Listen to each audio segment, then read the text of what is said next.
be able to talk about your past. It has a tendency of repeating itself. Well, I definitely think it's a trickle-down effect.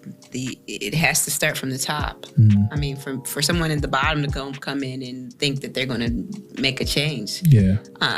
No, it has to come from the top, and it has to be a culture. You know, this is what we're going to do. This is how we're implementing it. You know, either you're going to get on board or you're not going to get on, or you're going to get off.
Want to stay up to date with Empower716? Don't forget to share. Click here in the right-hand corner of the video and follow button below so you can see the upcoming episodes live on your news feed.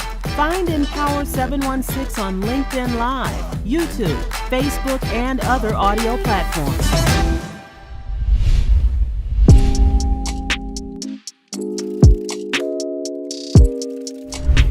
Hey, what's up? Welcome to another episode of Empower716.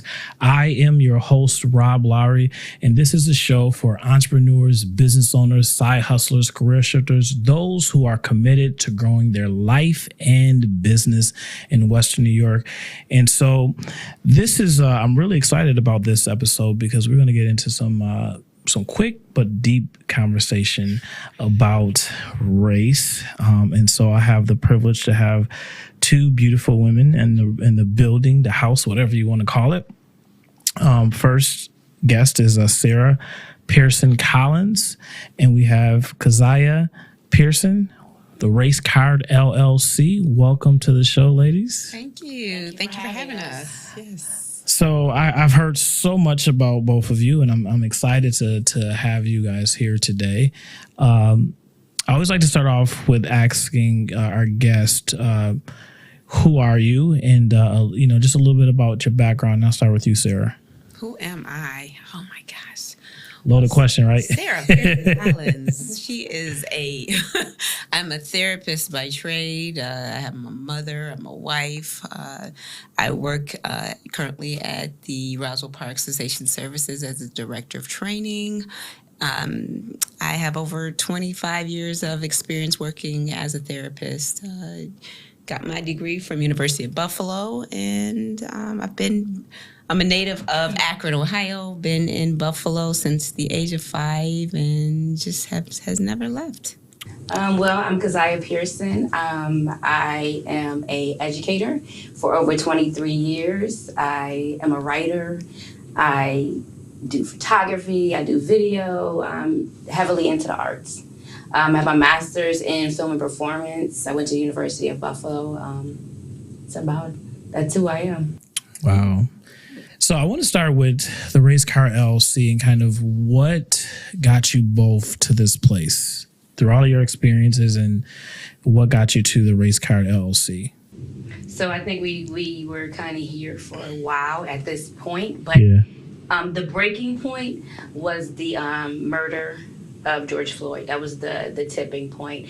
As far as realizing that there was an issue and things needed to be done, I've been there for quite some time. As I said, I'm an educator, and so every year I would do a major Black History performance where it was more or less a situation where the audience was educated on who we really are. So I've always been about educating in the letting people know about their history, and just letting people know what was going on, what's really going on. I think the murder of George Floyd was the tipping point where we said, you know what, enough is enough. I think at that point we were all in front of a screen because of COVID. We were all in front of a screen, and so we had time to actually watch what was happening. Usually when something like that happens, because it's happened since, and it was definitely happening before, right? Right. But usually we are just, okay, well, suck it up and go back to work. Yeah. This time we couldn't go back to work because we were all on lockdown. And so because of that, it became, okay, we need to do something. Okay, well, what are we going to do? And we sat down and we came up with, actually we was throwing a bunch of different ideas at the wall. And all of a sudden it came to, well, let's do this deck of cards. And so that's how that came about. Yeah. Okay. We were like trying to throw around ideas. We knew that, something needed to be done. As I was saying, that we were in front of the television and you had no choice but to watch it. Like, I still have not watched the whole 9 minutes and however long it has been. I can't bring myself to. Yeah. But I did see images that you didn't know him, but it was almost as if it was one of your family members. Absolutely. Because I think the connection that we have as people, just even being able to have some type of compassion, it really just like struck a chord in me and all of us. And so we just decided to come up with some type of curriculum. Like I said, I do curriculum development at Roswell Park. So it was us putting our brains together and coming up with a deck of cards. And it's crazy, we didn't know what the name of it was, and I just happened to it came to me in a dream. Okay. I woke up one morning and then we had our meeting and I said, you know what, I came up with the name of the cards, and they was like, what? And I said, it's called pulling the race card. And it's because we're always having to pull the race card. And that's what people say. You pull the race card every time, something goes bad. So it was a deck of cards, pulling the race card. I love it. Yeah. So I want to just quickly, I want to share this video that they did on courtesy of Channel 7. I'm just going to play that so our audience get a quick overview of what you guys do, and then we'll go into a little bit more detail about the race card. It's time to start talking about what's real and what's not. A pair of sisters from Buffalo looking to spark a conversation about race in our country in a really unique way. And it comes at a time where concerns of racial injustice and hate crimes in the U.S. are at the forefront of so many people's minds. Rallies have been popping up nationwide this past week after a white man shot and killed 6 Asian American women at 3 Georgia spas. The rallies were to honor the victims and shine a light on the ongoing hate against Asian Americans. It's something similar to what we saw over the summer, especially after the death of George Floyd in Minneapolis. And having this conversation about race could be uncomfortable, especially in your office. That's why Sarah and Kezia Pearson created this game called Pulling the Race Card. All new this morning, 7 Eyewitness News reporter Taylor Epps shows us how it works to start the discussion. We want equality! We want justice! June 2020. Protesters filled streets across America, rallying for racial justice. March 2021. Here we are again. Everybody has been schooled to think certain things about certain groups of people. And based on these stereotypes, people have been killed, people have been hurt, people have lost jobs. It's time we start having these conversations. But how do you talk about issues of race? Where do you start? This pair of sisters from Buffalo hopes to answer those questions and get this conversation started with a game they created. It forces you to kind of look at your biases, your stereotypes. It forces you to, do a lot of self-reflection to determine whether or not, am I on the right side of history or the wrong side of history, and what can I do to fix it? Sisters Kezia Pearson and Sarah Pearson-Collins, along with family members Cephas Pearson, came up with a game called Pulling the Race Card. They've been working on it since the death of George Floyd last May. It's a deck that gets the conversation started, basically. So each player gets 2 cards, one that says fact and one that says fiction. And then a card is pulled from the top of the deck.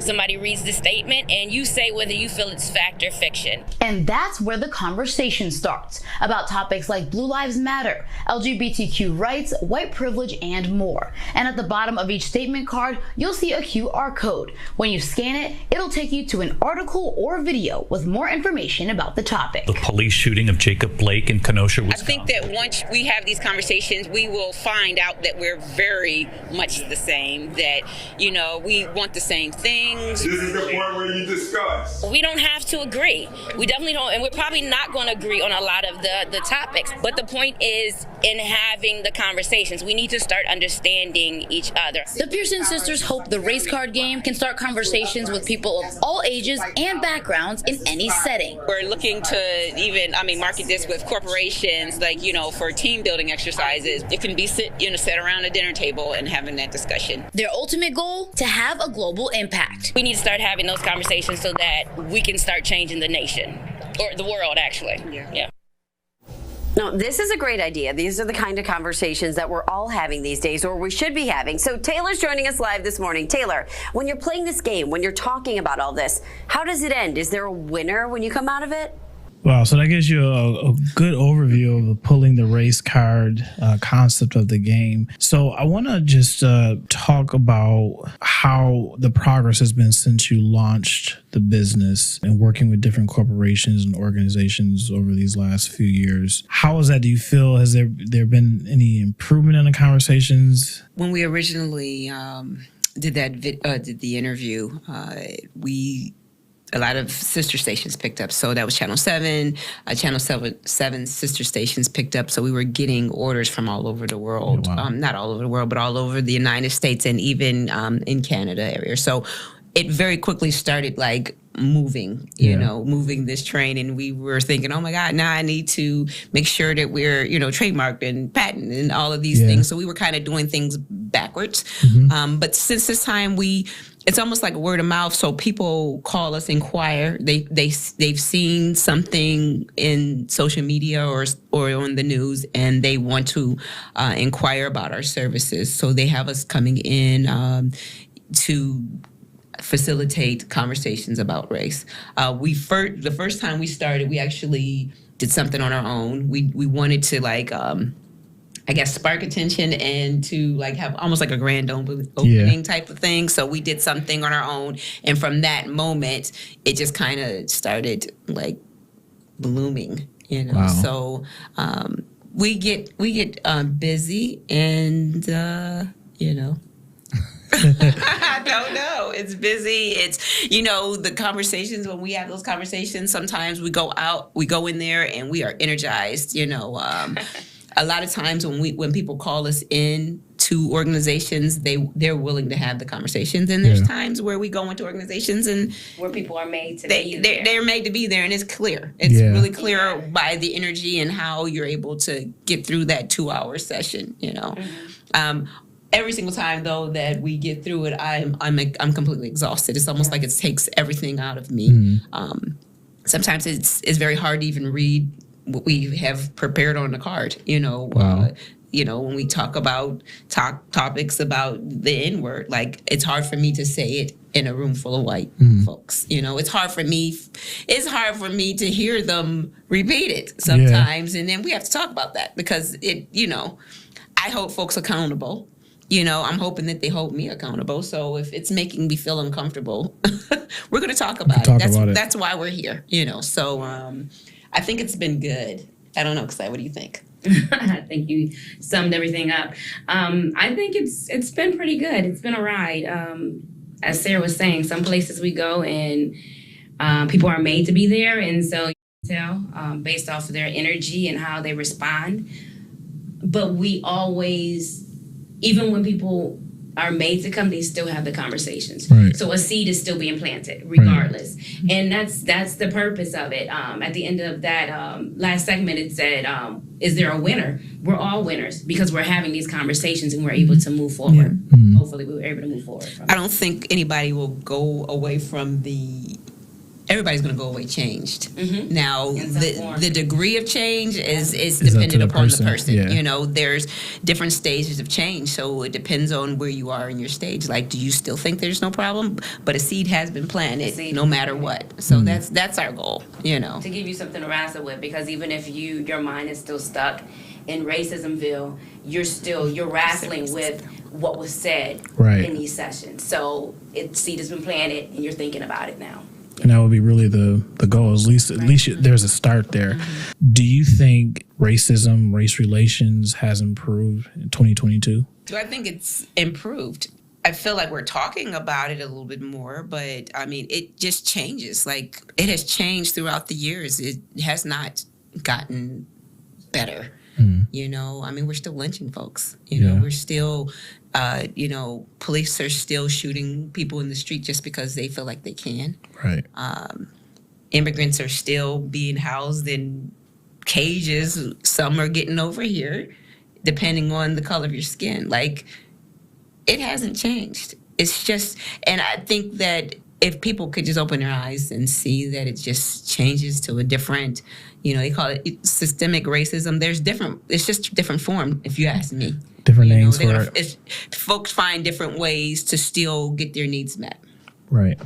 So no, I think it's just as bad, if not, it's just as bad. I can't say it's worse. We're not being like, nobody's hosing us with water hoses. They're not sticking dogs on us, but there's still things that are happening. I'm not going to say they're just as bad, but I'm not going to say they're not just as bad. It's just a different form, I like that piece is just different form. Yeah. What about you, Kezia? So I guess it depends on, definitely would depend on how far back you're talking. If we're talking about from civil rights on up, do I think that it's improved? Probably not. It's in different forms. No, dogs are not being sicked on us, but we're picking up the phone and calling 911 for absolutely no reason when we know the possible outcome of that. Right. So it's just, as she said, it's in different forms. We did a podcast. We were in Florida, and we called that one the hot tub. So if you think about Dorothy Dandridge back in, she dipped her toe in the pool and they drained the pool. They drained the pool. And so it's 2022 and we're just, the hotel we stayed at, it's like, it's an upscale hotel. You're paying at least $500-$600 a night. I'm there because I could afford to be there. Yeah. And yet I go to get into a hot tub and you're leaving as if like, why am I here? Like I'm the help. You know what I mean? Like, that's how it be, yeah. So you ask that question and I'm saying no, like it's still going on. Like, some people see it, some people, it's funny, so there were other white folks in the hot tub that did see it, and they saw it and they tried to smooth it over and like tried to, befriend us and all of that and talk and all that. But it was, it was blatant. It's just, so I don't know. So one of the things when we talk about race and is racism still, does racism still exist? And when you bring the conversation up, it's like you're the problem. And an example I'll give is, does race really matter? Why do we need to talk about race? There's not a problem. And when you bring up what you experience, even the whole hot tub thing, you're causing a problem. You're just causing conflict. How does one, I guess maybe what's the purpose of having these conversations and even in our homes, school, work, without feeling like you're the one starting problems in the workplace or wherever you are? I think when people step back and look at it, I'm not the one that caused the problem. I'm just bringing attention to it. Yeah. The problem started when you looked me up and down and back to the hot tub and then you got out of the hot tub, right? Yeah. People should be held accountable. Yeah. And that is the only way that we are going to be able to move forward. People don't ask that question about why are you talking about it. They don't ask that of the Jews. Right. they don't forget. They, you know what I'm saying? It's always put in your face. This is what happened. Germany, it's part of their curriculum, as it should be, so that it doesn't happen again. Because if you do not talk about your past, it has a tendency of repeating itself. Absolutely. Why are we trying to wipe this or brush this under the rug? Why is it okay for everybody else to talk about their trauma or what has happened to them, but except for us? Why is that okay? So what's your recommendation or suggestion or advice to start those conversations from even an employee level if I'm in a work environment where I think conversations need to be openly discussed about race? Well, I definitely think it's a trickle-down effect. It has to start from the top. I mean, for someone in the bottom to come in and think that they're going to make a change. Yeah. No, it has to come from the top, and it has to be a culture. You know, this is what we're going to do. This is how we're implementing it. You know, either you're going to get on board or you're not going to get on, or you're going to get off. You know. Right. So when people, I don't even know how to really even answer that question. I just feel like that it comes from the top. So when you see me out in public, because we get a lot of flack for maybe who we are around. Mm-hmm. And these are the change makers, though. And the change makers are white male. Like, they own the millions of dollars. I mean, I'm sorry to newsflash, they're all, the decision makers, power move. Wasn't even that one alone. Who was it?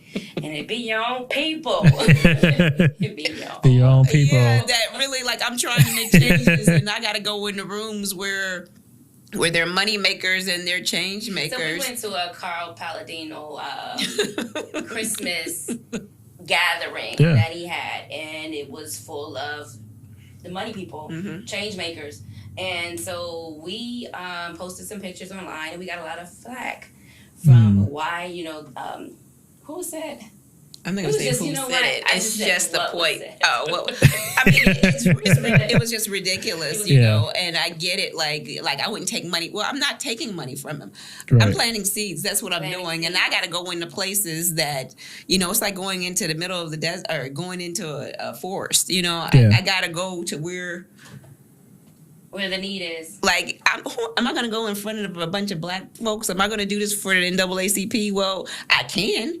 But they already know the deal. They already want to change, Right. I want to talk to the people who I need to plant seeds there, I want to know, how do you operate in that? Because I think you just made a good point. Because I think even for an African-American male and females in professional world, I found myself in spaces where I was the only one on the board, committee members, whatever the place may be. And it was like this double burden. The burden that you feel like you have to be the representation of every African-American person, which is a huge responsibility, but also understanding what my purpose was at the table, because I have to make a better way for the person who's going to come behind me. And so I always juggle with this, like, because, I'm going to be honest, when I look into a room, and sometimes I go to events, I'm looking for us. Mm-hmm. Oh, okay. There they go. They're the servers. There you go. It was.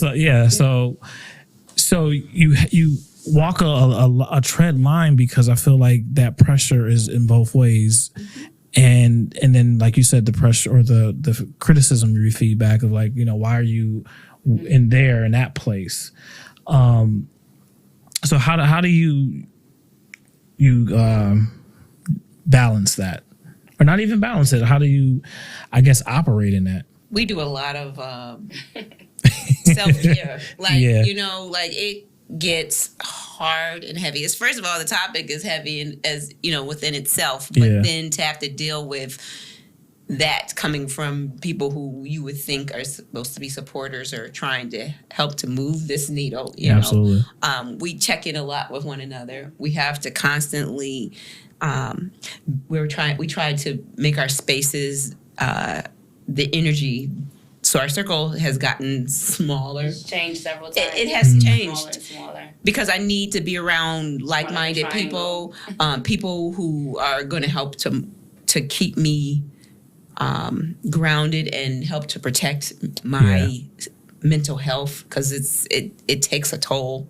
And if those people can't be around me, then I have to keep changing my circle, you know, and it's very important to have, and it's not always your homies from, that you grew up with. It's going to change. And sometimes they might look white.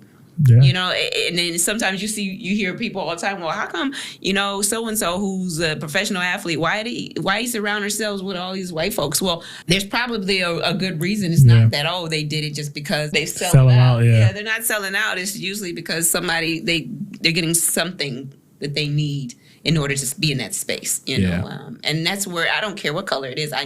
There's something that I'll need in order to get through this. And so I need those people to be around me. So that's how I do it. One of the things I find, it helps me now is actually holding people accountable. What we do as Black people, we will be in a situation where somebody, obviously, it's so obvious, the person that did it, I can't believe that you couldn't see it. They'll do something racist, right? Right. And we'll go back to a room and we'll talk about it amongst each other. And that does not help, because all it does is brew in our stomach. And it's causing us to be, we age quicker than white people? Our internal organs, not our outside, but our internal organs age quicker. And it's because of the stress that we carry. So we'll go take that feeling back, that energy back, and we'll talk about it and bounce it back and forth instead of putting it back where it belonged. And so by holding somebody accountable, saying, did you realize what you just did or what you just said? Yeah. I'm not saying get in their face or what some people do, curse people out. That's not what I'm saying, because that's bad energy too. Right. But allowing people to know what they did, putting it back on them. You walk away and it's a freeing feeling. At least for me, it has been. And so that's one of the things that helps you do it. Right. Yeah. So on the other, I'm gonna give you a scenario that I witnessed about a year ago, and I was juggling on how to interpret this experience. So it was a group of kids at a bowling alley.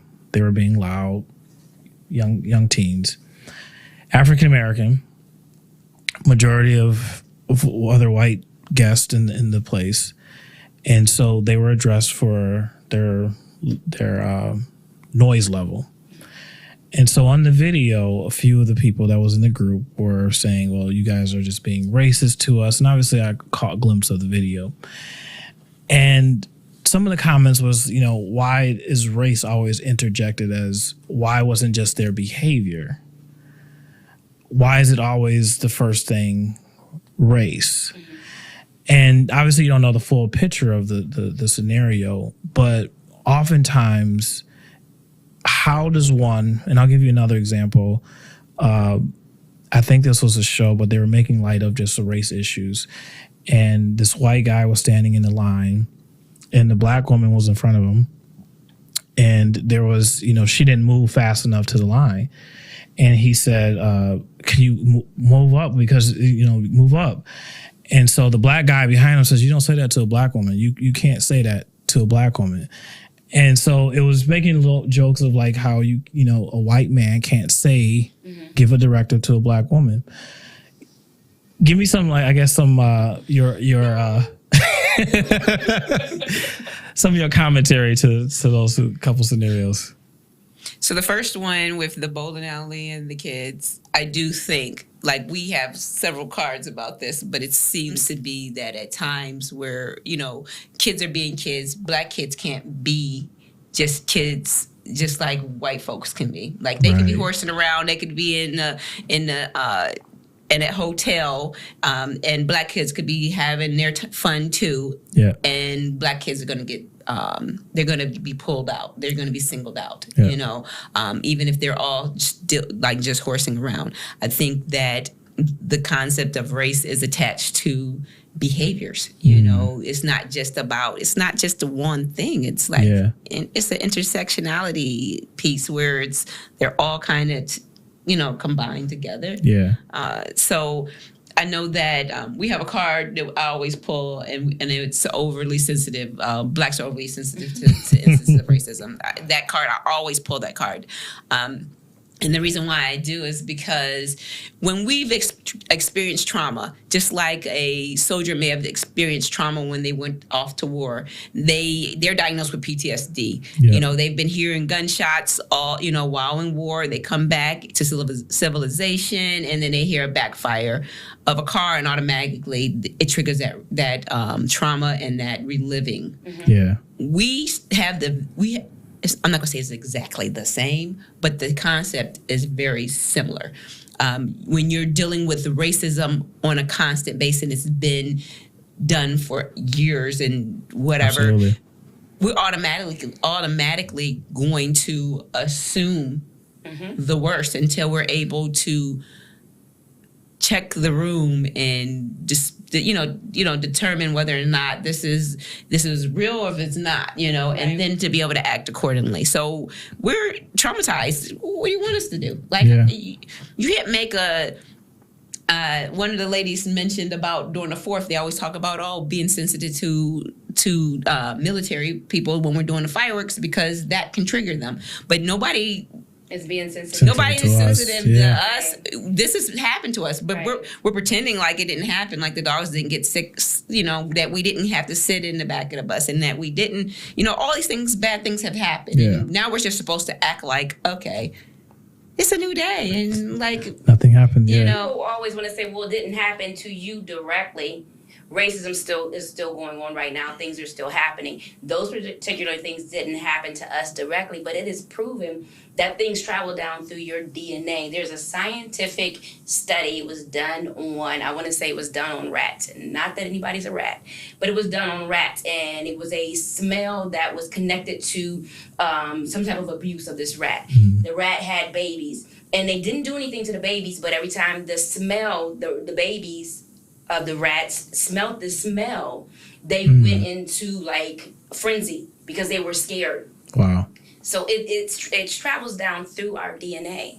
So, but that reminds me, the whole story about the kids in the bowling alley. It reminds me of the black women that were thrown off the train. There was a wine tour or something like that, and you guys remember that story? Mm-hmm. And they were put off the train because they were laughing. Like, we're not allowed to have human behaviors. Yeah. Like, human emotions, we're not allowed to have those. But if it doesn't look like yours, like my tone is not like yours. So so when you hear my tone, then automatically you assume that I'm being aggressive. No, this is just my tone. Like, why can't I have my own tone? Yeah. Why do I have to make my voice two to three octaves higher in order for you to accept me? Right. When interview, for Christ's sake. Why do I have to do that? Like, why do I have to play all these games? So it's just, I know I'm silly, but I mean, it's just ridiculous, Yeah. So, and then you mentioned, the second thing you mentioned was about the black woman or the white man saying something to the... there's times where, I do feel like we're could be a little overboardish at times, but I don't know. Yeah. I don't know. What do you think about that? I think, because of the trauma, though, like, you have to try to figure out, are you doing this out of love? Or are you doing this, It's this constant trying to figure out, is this, I'm not calling anybody a dog, but is this dog going to bite me? Or is it, you know what I mean? Like, is it friendly?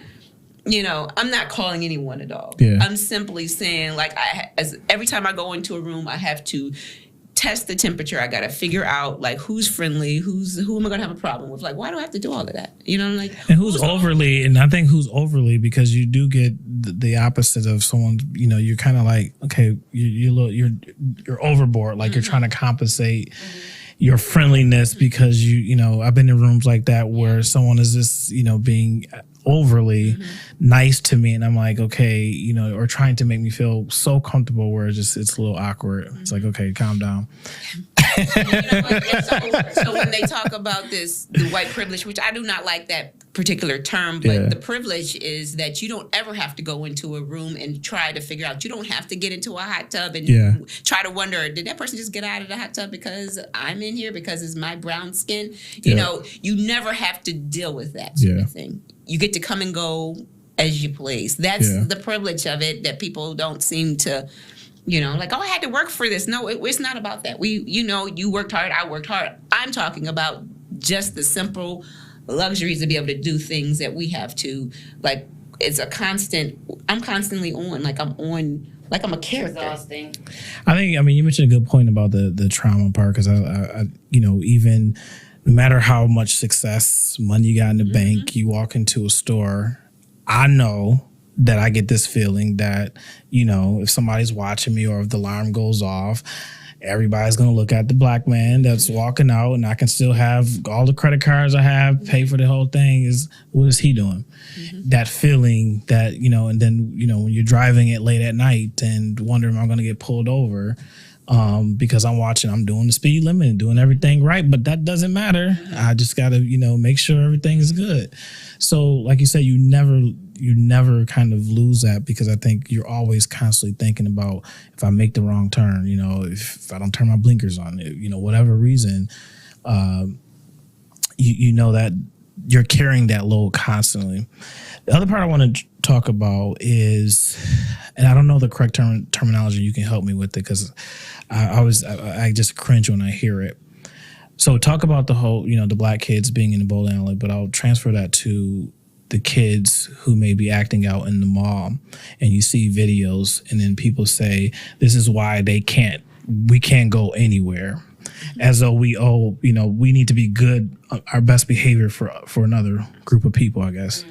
So just like cringe, like, right. What's your viewpoint on that? Because when people say that, that's why we never can go places, or we can't date, we can't act right in the malls, and I do believe that is normal teen stuff. If I was a teen, I was, when I would go to malls, I may not be fighting. I wasn't fighting, but I was a typical teen, Yeah. So, we get a little freedom, we get rebellious and so forth. But so what's your take on that statement of we can't? So it's double-sided for me, because sometimes that's mentally where my head goes. So I know that we're all individuals and I should be seen as such. It's that double consciousness. You seeing yourself how other people see you. Yeah. And because of that, and because of the fact that we're always grouped as opposed to individualized, I can easily see that coming out of somebody's mouth. Yeah. It's come out of my mouth before. And when I say it, it's just like, oh, why did you say that? You're supposed to be seen as an individual. That's just that particular group of kids. You know what I mean? And let them be kids. Yeah. And I'm not saying that they should be out there fighting or anything like that, but kids, boys, girls, they're being who they are at that point, Right. Their brains aren't fully developed. So let them be kids. I think the reason why I mentioned media, just because for the black woman, there's only been 4 characters since the beginning of film. So if you don't fit in one of those 4 characters, if you're not aggressive, you're not a mammy, you're not, the sassy, if white folks don't have any black friends, they automatically going to assume that you're going to fit in one of those 4 characteristics. You know what I mean? So you think that everybody is loud, and you think that everybody is sexually promiscuous because you only see 4 characters on the screen. Wow. And you know what? We perpetuated ourselves because there's directors out there that are black that still perpetuates the same characters.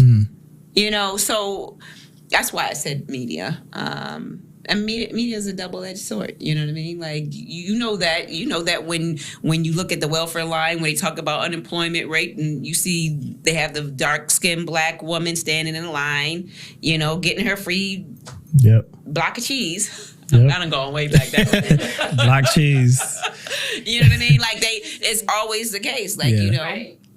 If people just kind of pay attention, like our brains are being programmed, and people don't even know it, So then you're naturally gonna assume that all black folks fit into these characteristics, because this is all they show us. This is what they show us.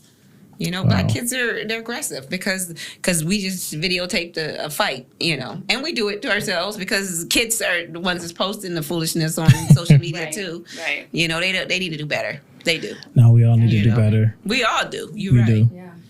Parents, everybody. Everybody. So I want to talk a little bit about music, and I want to talk about the N-word. ending with the R or the A. And so I think you guys did one of your vodcasts was talking about the Jay-Z song, which I really am a big Jay-Z fan. And so back in the day, I talked about this before we got on camera, was, listening to NWA. Ice Cube was a big, person I listened to, and trying to be a rapper in my teenage years, repeating everything he said. From Biggie to Tupac, Jadakiss, all that stuff. So now that, having some knowledge and understanding and looking at the history of the N-word and everything else, knowing that, but then also vibing to the music, because I'm also struggle with the fact that the culture itself is tolerated. With the N-word, it's tolerated where you just become immune to it. Like it means nothing at this point because it's so ingrained in us, at least from my perspective. So when I turn on the music and I listen to a Jay-Z at, the age that I'm at now, with the knowledge that I have, I'm like, okay, I still want to listen to this. I want to still vibe out to this. Now, I don't listen to music as much as I used to, but I can't find myself to say, no, this is just not right. I'm not supporting this. I haven't got there yet. So you guys brought that up, had a conversation about the N-word. And so, just want to get your take on that, on my dilemma too. So in college, I listened to the music and I sang along with the music as well. But why is it we've called ourselves trying to make this word acceptable? Yeah. Yet we don't like certain people using it. Mm-hmm. And therefore, if you ask me, if you don't want anybody else to use it, it still has a negative connotation. Yeah. So at that point in time, then why are we using it? And that's just me. Yeah. I mean, I get the culture. I don't know if you can use another word to say what it is that they feel like they need to say through rap and through their poetry. But at the same token, but you don't want white folks to say the word. So then the word still has a negative connotation. Yeah. It's like that mindset, don't do what I do what I say. You can't say it, but I'm going to say it. And as Sarah said, as far as the music, I love the music. I'm into the arts, so music is part of my thing. So I listen to Jay-Z. I mean, the song that you're talking about, I listen to that song, and I'm going along right with him. In the classroom, you better absolutely not say it. But the kids are walking down the hallway saying it on a regular, and then when someone else says it, then they have an immediate issue with it, and they want to bring everybody into a meeting and let's talk about this, but you were saying it. And that's their excuse, but you say it. Yeah. But it's not okay for you to say, but you say, I need you to be quiet. Yeah. you know what I mean? Yeah. It's I don't need you to talk about it because you're not supposed to say it at all. Let me handle that. But I think this generation, they don't really see, had a conversation with kids again, they don't see it really being an issue. And I think it's probably because they don't know the real history behind it. Yeah. They've said that they've actually given some friends passes. I'm like, you can't give passes out. Who gives? I'm sorry. I think. Who gets a pass? So and then the other piece of it is, so when you're thinking about Jay-Z's, that song, he was basically trying to say that, we use it.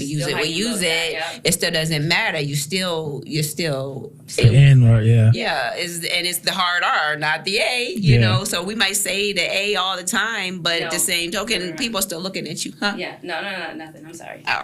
You got it. Yeah. People are still looking at you like with the hard R. So that's what I gathered from that. Yeah. His rap. But, I think that's a no for me. I mean, I think people. I heard the passes, and again, I find it hard to believe that other people. If you look at the rap music and hip hop, 80 probably, I'm misquoting this, probably 75% of the people who are actually buying the music are white. Yeah.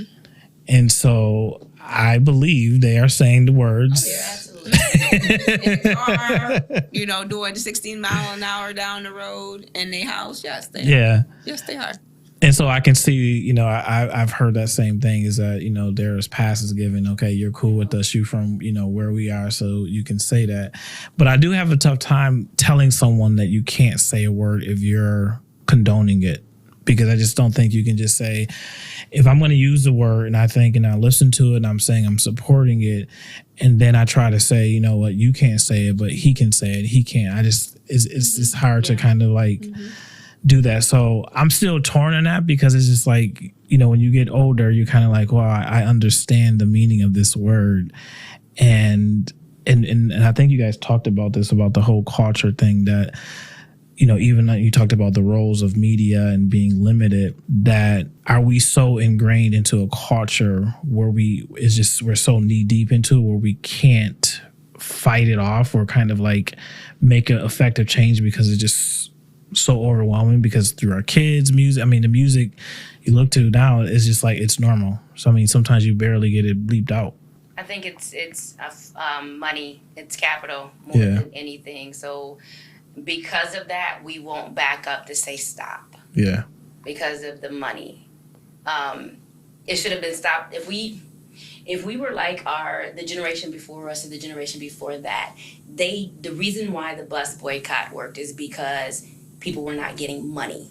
And so they were like, okay, y'all can ride the bus, you know, get back on the bus. But we won't stop because we think we need to have whatever the fashion is, whatever the mall. People follow, I'm sorry, I feel like I'm jumping all around. People are following black kids in the mall on the regular. Right. But the black kids still they still think, well, I need to go get these sneakers, so I have to go to the mall, and I'm not going to worry about somebody following me around. Whereas people in the past, our ancestors would have been like, you know what, we're boycotting the mall until they change. Right. And they will change because of the money. So, and we haven't gotten there. Like, you're going to pay me so many millions to make this song, I'm going to keep putting the N-word in there. Yeah. People are going to buy it, I'm going to keep doing it, you know? And even the movies. So the movies that get played versus, you think there's black movies out there that are really good quality movies, but they don't see the day of light because the ones that are being promoted are these stereotypes ones that they want us to look like gangsters, like Boys in the Hood, even though I love the Boys in the Hood. Like, that was a good movie. But the same token, like, but everybody ain't from the hood, everybody don't do blood and crick, you know what I mean? Yep. Type of things.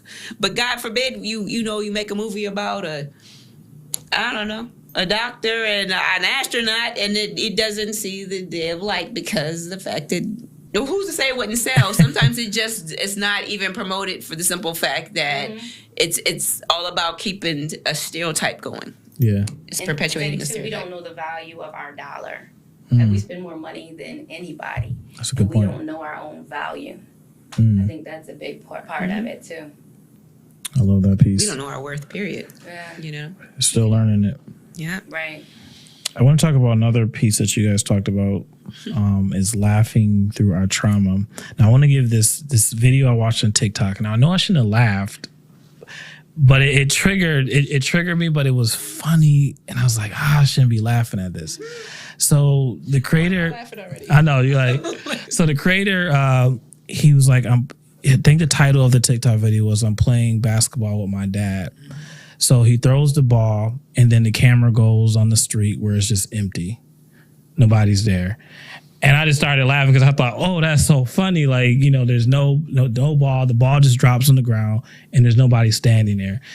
And so, but the message, I'm like, wow. The dad's not there? The dad was not there. The ball just drops on the ground. So it was like this funny thing. It went pretty viral for it because it was just creative. It was kind of funny, throwing the basketball game, playing basketball with my dad, and then the camera shoots and it's just empty. The ball just going on the floor. And I laughed, and I'm like, this is just not, I shouldn't be laughing at this because it just resonated. So, and you guys talked a little bit about laughing through our trauma and how we use laughter to kind of get through some of our stresses and our pressures that we have to deal with on a daily basis. So I kind of want to get your take on that. And then just in general, as far as laughing through our trauma. Because I shouldn't have laughed at that. I don't even know where to start. I know. Because that whole story took me somewhere else. It made me sad. It made me sad. I wanted to laugh. It made me sad. Like I had all these emotions that, my organs are aging right now. But it took me back some years when I was at a different school. And it was, the thing about it is, I was at a different school, and they were going on about this kid and how his dad is not in his life, and they were just like, harping on the issue. And I had to stop them. I'm like, you guys realize that his dad is white? And it was like, what? So it was a different conversation then, right? And so I think that what bothered me about that story is that the narrative that's pushed is that black men are not in their kids' lives. And I know all the black men that I know are in their kids' lives. Yeah. Except for maybe one. But for the most part, they're all in their kids' lives. You know what I mean? So I hate the fact that narrative is pushed. As far as the laughing through our trauma, I think there's no place else to go. So you laugh. Yeah. You know what I mean? Because if I'm not laughing, I'm out on the ground and I'm done. You know what I mean? Because I'm to that point where if I don't laugh, I'm going to be in the house for the next couple months. Yeah. So for me, I guess that's how you deal with it. What's you, Sarah? There's been so many, I don't know. My mind went to, I was thinking about the worst thing I've ever seen, if you asked any child in the school, it depends on what school you go to. If you go to predominantly black school and you ask them what's the worst thing they've seen, there's a lot of people have seen murders and things. I've seen a murder. I mean, I literally watched someone die, on my street, 2 doors down. And how do you get through stuff like that? That's not stuff that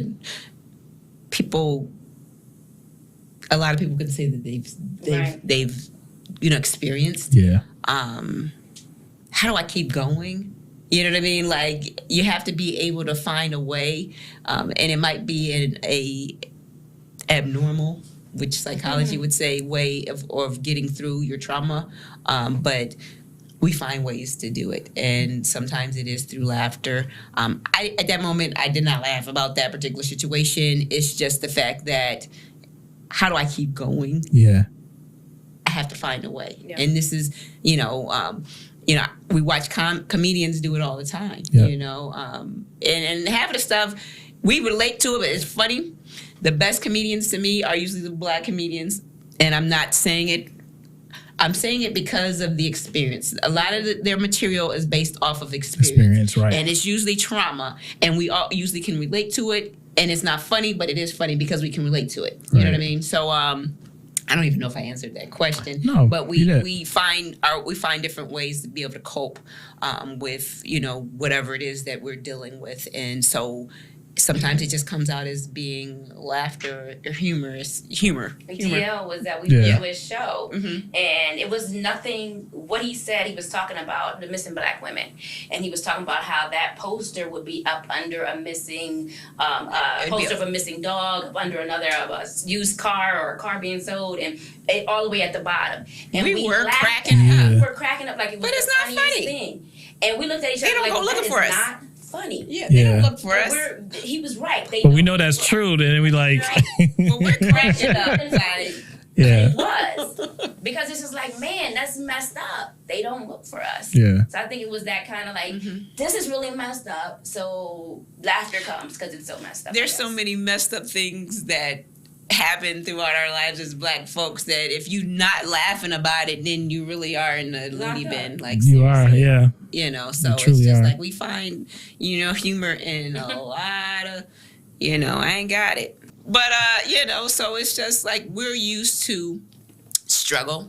Yeah. So we're used to bad things happening, so that when this happened, this wasn't bad. To me, it wasn't. It just, I needed a break. And, it was good quality time at home. I know we were in the middle of a pandemic and people were dying around us. Yeah. The same token, it was just this wasn't bad, but it was bad for some people. Yeah. For us, I think people are always dying around us. Yeah. And so, and I'm not saying that anything was okay because we should have never gotten to that point. Right. At all. Right. But it was a break for me. And Even though we're not I don't know if talking I'm about wrong about admitting that, but yeah. I think a lot of people had a chance to reflect. I mean, just like I said, we in our busy world, we're always like moving, and you just realize like, what am I doing? Like, I haven't had a time to reflect. How, have you seen the atmosphere, working with different organizations and really talking the talk about why we need to have these conversations? I think we saw a lot of organizations. I mean, that was like the number one. If you went to Indeed.com, if you put in diversity, there was tons of jobs. Yeah. That's the first thing they want to do is hire a director of diversity, equity, inclusion. Yes. And to me, for some organizations, that's just checking a box to me. Yeah. Because then they get them in there and their hands are tied, so they really can't do what they're hired to supposedly do, but organizations felt like, okay, well, we've hired this person in here, so we're good now. Yeah. But there are organizations that really they're talking the talk, yeah, and they're walking the walk, So, and it's all about leadership. It's about top and trickle down. It's not, some people threw money at it, and it's just. But where was the money really going? So you got people out there that don't, they want to make it look like that they're doing something, and then there's people who are really actually investing and trying to make real change because it is a problem. This is a problem. So, where can people find Pulling the Race Card? If they want to purchase the cards, where can they find that information at? They can go to pullingtherace.com and like and subscribe. Follow us at on YouTube, the only race card. Yeah, but the website is pullingtheracecard.com, and then we have our Facebook and Instagram and TikTok and all of that. We will not be silenced. A lot of times people are trying to, what's going on right now is people are banning books and they're blocking curriculum from happening. You can't block our fashion. So that's what that's all about. There's images of civil rights movements. And they're with the coloring that kids like to wear nowadays. And there are sayings on them. And the next set is actually going to have QR codes on them. So you can scan them and go to get more information about what the image is about. Wow. So it's just, we will not be silenced. You're going to find out about your history, at some point regardless. So I love that. That's very, very unique. I love the education. Obviously, that's your background. Just the educational background piece is so critical. And I love it because, again, with everybody wearing merch, the different, jerseys and hoodies and things of that nature, that there's an education component of what you're actually wearing. So that's really dope. Anything else? What's next for the Race Card LLC? It's a secret. No. We got other stuff coming out as far as like curriculum, a couple of other decks, and some workbooks that we're creating a toolkit for, and then the other stuff is a secret. Secret. I love it. I love the secrets. It's not a secret, but we got some things in the work that we are not ready to share with the world yet. That makes sense. Just stay tuned. Wow. And you both are doing great things. I think that the conversations, just when I was listening to your podcast, and just make sure you subscribe, and it's the only race card right on YouTube. Again, I think just having those conversations is so healthy. And I think someone made this, I got this quote, is like the hard conversations brings understanding. And a lot of times, even in our own families, talk about things. It's just having those tough conversations lead to better understanding of each other, and especially when it comes to race. And there's so many things that we, like you all talked about, we struggle with, or the burden that we all carry just by being by the race, And sometimes, like you said, we are in silence about it. We just accept it, deal with it, and don't have those conversations. You go to a place, you punch in 9 to 5, and you feel like you're less than a person sometimes, and you don't have those conversations. So I think the fact that you created these cards to help spark those conversations, and that you're going to places. And I think that other people may have strayed away from. I think it's important to go to those, like you said, decision makers, because it does. Unfortunately, we don't like to hear that sometimes, but it does start at the decision makers. And most of the people sitting in these boardrooms don't look like us. Right. And you got to be able to go to them, because again, that's where the change needs to happen. Those are the conversations that people are not willing to have. Again, from an employee standpoint, I can't go in and talk to the CEO and say, hey, I have X, Y, and Z problem. It may look good on paper, but when you actually do it, it doesn't really work out. Well, I appreciate you guys for coming in. To make sure you check out support pullingtheracecard.com. Check them out. Support. So make sure you get the hoodies as well. Doing your thing. So that wraps up another episode of Empower716. Appreciate you. If you are watching on LinkedIn, make sure you like, make sure you comment as well. If you're watching on YouTube, subscribe not only to the Only Race Card, but to RL Experience. And then if you're watching on Facebook, like, subscribe, share to help support, get the message out as well. If you're listening on the audio version, thanks for the download. Appreciate you and have a great night.